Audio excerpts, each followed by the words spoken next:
그래도 괜찮아. 제목, 이해가 안 되는 고통을 끝까지 견뎌라.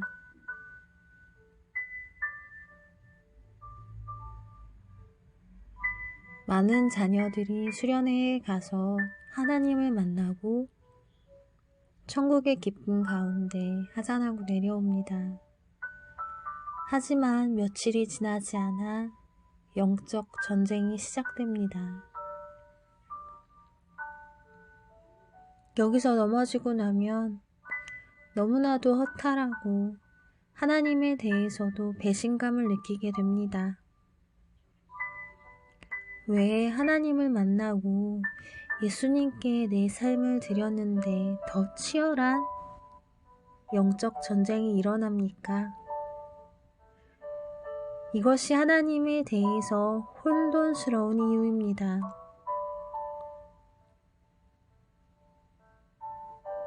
하나님 도와달라고 했잖아요. 저 넘어질까봐 두렵다고 했잖아요. 근데 또 넘어졌네요. 이젠 수련회 안 갈 거예요. 가봤자 뭐예요. 또 넘어질걸.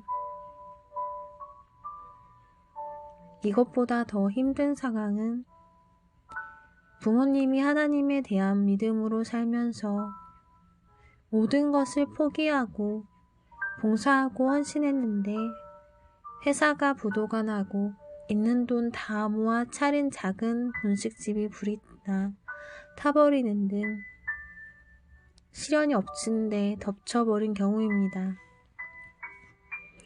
이럴 때 하나님에 대해서 분노가 치밀어 오르기 시작합니다. 우리가 뭘 그렇게 잘못했다고. 너무해요, 하나님. 왜 이런 일이 벌어질까요? 우리 큰아들 슬기는 하나님을 만난 뒤 청소년 시절에 파란만장했던 삶을 정리하고 치대에 들어가 공부를 했습니다. 슬기가 이런 말을 했습니다.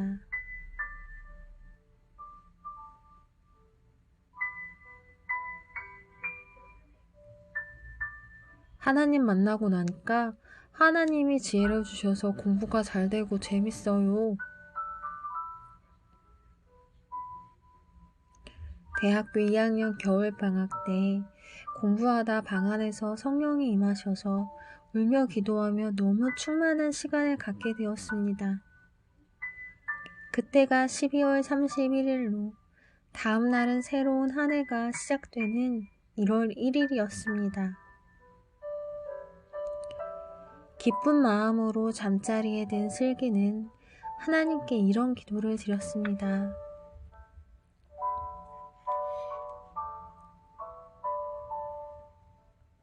하나님, 전 하나님이 너무 좋아요. 새해에도 전 하나님과 꼭 붙어 다닐 거예요. 슬기는 내심 자기 기도를 들으시고 성령님이 오실 거라는 기대감을 가지고 잠이 들었습니다.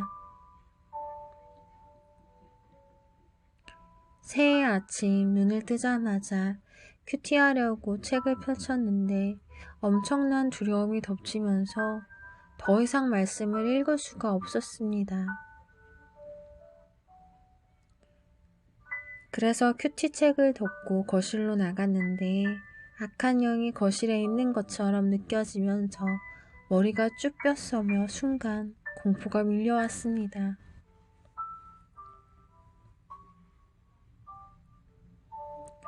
무서운 영적 전쟁이 시작되었습니다.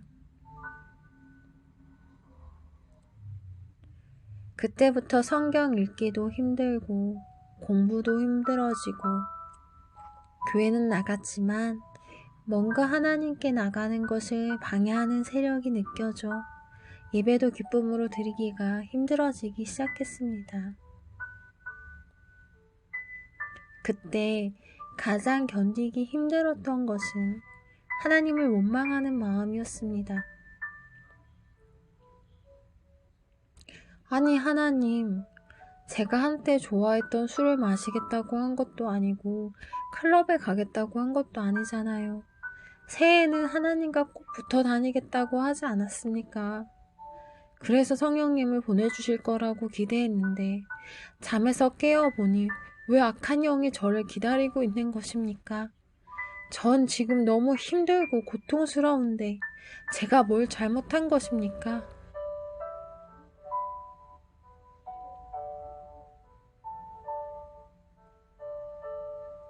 미국 치대나 위대는 2학년 때 공부가 가장 힘듭니다.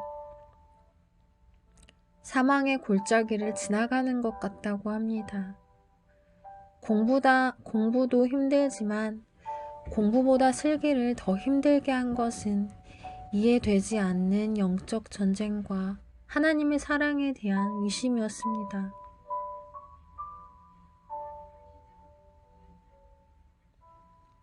하나님은 살아계시나?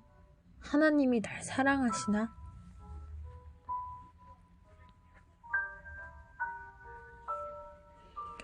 몇 개월 후 우울증이 왔고 매일매일 버텨내는 게 힘들어 한계에 부딪혔을 때였습니다. 그때 한국에서 인투 집회를 인도하던 중 아내에게 어떤 환상과 같은 그림이 보였습니다.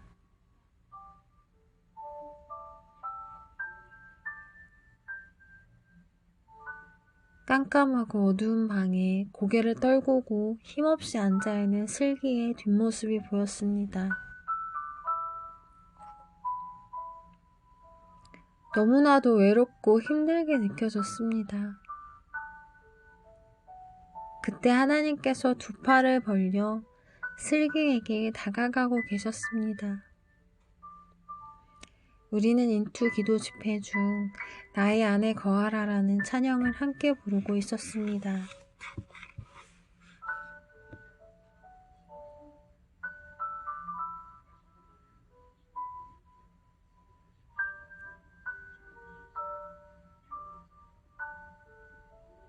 나의 안에 거하라.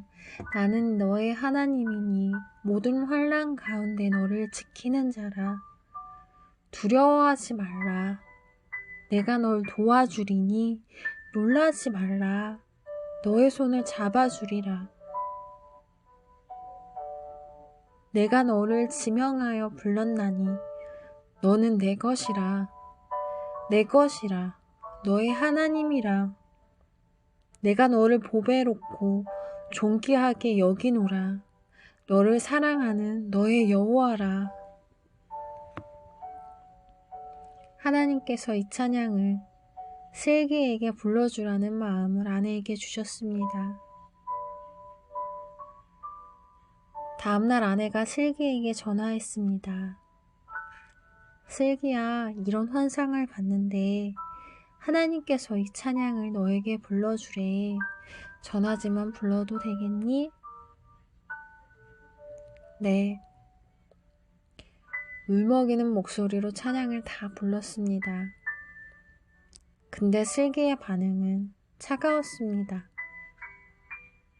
슬기야, 너 정말 힘들구나 하면서 위로의 말을 해주었지만 슬기가 아내 말을 듣고 싶어 하지 않음을 느낄 수가 있었습니다. 왠지 다시 나의 안에 거하라 라는 찬양을 더 불러주고 싶었습니다.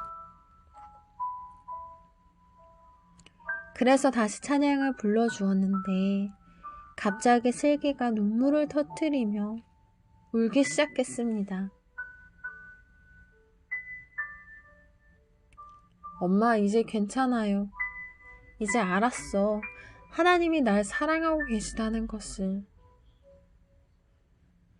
아내와 슬기는 함께 전화통을 붙잡고 엉엉 울었습니다.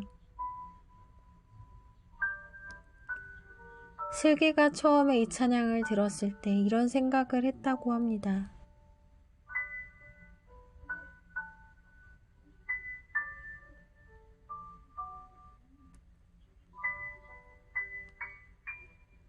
진짜 하나님께서 불러주라고 하신 건가? 엄마 생각 아닌가?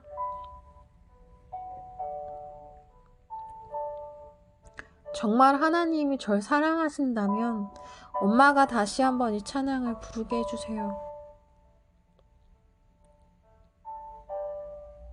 이렇게 속으로 생각하고 있는데 갑자기 이런 말 저런 말을 하던 엄마가 다시 찬양을 불러도 되겠냐고 물어봐서 깜짝 놀랐고, 엄마가 찬양을 부르기 시작했을 때 하나님께서 두 팔 벌려 자신을 따뜻하게 안아주시는 것이 느껴졌다고 했습니다. 슬기는 그 후 우울증이 말끔히 사라졌고 많은 위기와 힘든 상황들이 있었지만 고통을 이겨내고 견뎌냈습니다. 하나님은 우리가 어둠 속에 있을 때 한없는 사랑으로 우리를 빛 가운데로 나오게 하시지만 우리를 강한 용사로 훈련시킬 때는 독수리 훈련을 연단하십니다. 독수리는 새끼를 훈련시킬 때 높은 하늘에서 어린 새끼를 가차없이 던져버린다고 합니다. 어린 독수리가 힘없이 땅으로 무서운 속도로 떨어질 때 아빠 독수리는 한눈 팔지 않고 새끼를 쳐다보고 있다가 땅에 떨어지기 직전에 다시 채가서 더 높은 하늘로 올라가 어린 새끼를 집어던진다고 합니다. 이런 훈련을 견뎌낸 어린 독수리는 날개의 힘을 얻어 가장 높이 하늘을 힘있게 나는 새들의 왕이 된다고 합니다. 세상은 넘어지면 끝장이라고 말하지만 이것은 거짓말입니다. 독수리가 새끼를 계속 집어 던지듯이 우리도 넘어져야 합니다. 넘어져야 일어나는 법을 배우고 다리에 힘을 얻게 됩니다. 넘어졌을 때 일어나는 것, 이것이 세상을 감동시키는 믿음입니다. 이 말씀을 성경으로 보면 그 의미가 더 명확해집니다. 내 형제들아, 너희가 여러 가지 시험을 당하거든 온전히 기쁘게 여기라. 이는 너희 믿음의 시련이 인내를 만들어내는 줄 너희가 알미라. 인내를 온전히 이루라. 이는 너희로 온전하고 구비하여 조금도 부족함이 없게 하려 함이라.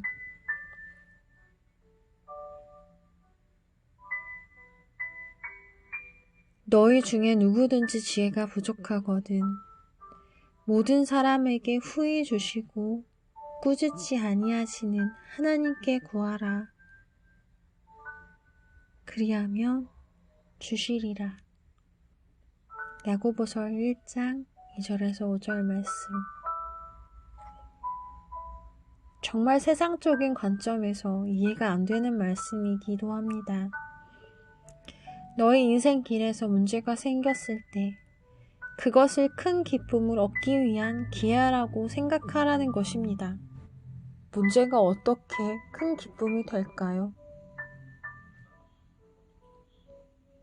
회사가 부도가 났는데, 내 자녀가 우울증에 걸렸는데, 사랑하는 가족이 암에 걸렸는데, 가장 신뢰하던 사람으로부터 배신을 당했는데, 우린 우리 힘으로 해결할 수 없는 문제 앞에서 기뻐하기는커녕 하나님을 원망하고 절망하는 것이 당연하다고 생각합니다. 그러나 나는 왜 이래? 왜 이렇게 못하는 거야? 왜 나만 이렇게 힘든 문제가 생기는 거야? 다른 사람들은 다 잘하는데 왜 나만 이래야 해? 이러는 건 부족함을 인정하는 태도가 아닙니다. 이를 다른 말로 하면 원래 나는 대단한데 아니면 대단해지고 싶은데입니다. 그래서 열등감을 느끼는 것입니다. 이는 교만한 마음입니다. 이런 욕구가 우리 안에 있는 한 하나님께 도와달라는 기도조차 되지가 않습니다. 내 힘으로 할 수 없다고 인정하고 나의 부족함을 인정할 때 신기하게도 하나님께 지혜를 달라는 기도가 시작됩니다. 이런 고통을 허락하시는 하나님의 사랑과 마음을 알게 되면 이 고통을 견딜 수 있는 힘이 생깁니다. 여러 가지 시련에도 끝까지 하나님을 믿고 신뢰하는 마음이 흔들리지 않는다면 하나님은 어떻게 이 문제를 해결해야 할지 지혜를 주시고 능력을 주시고 길을 열어주십니다.